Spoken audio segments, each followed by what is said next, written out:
पश्चिम रेल्वेचे मोटरमन चंद्रशेखर सावंत हे नुकतेच 31 मे रोजी नियत वयोमानानुसार रिटायर झाले।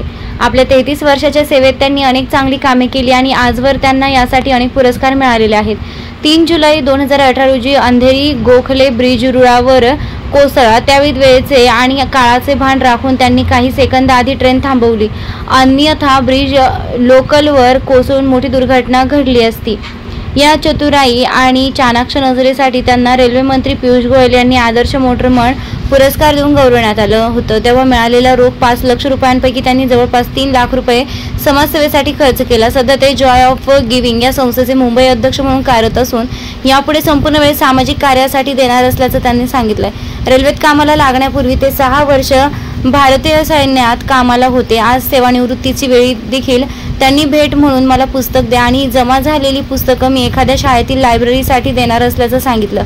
आजच्या या कार्यक्रमासाठी त्यांच्याबरोबर निवृत्त झालेले BM मोरे तसेच VRS घेतलेले अजित सोनी, नरेश अग्रवाल, संजू मुकुंदन, महेश पारसेकर, दिनेश मौर्य हे मोटरमन आणि त्यांचे कुटुंबीय तसेच ADEE निवांत साहेब, मनोज कुमार साहेब, loco inspector Sanjay Dhavane, Joy संस्थेचे अध्यक्ष गणेश हिरवे, गजानन पाटील आदी मान्यवर त्यांना पुढील वाटचालीसाठी शुभेच्छा देण्यासाठी चर्चगेट येथील कार्यालयात उपस्थित होते।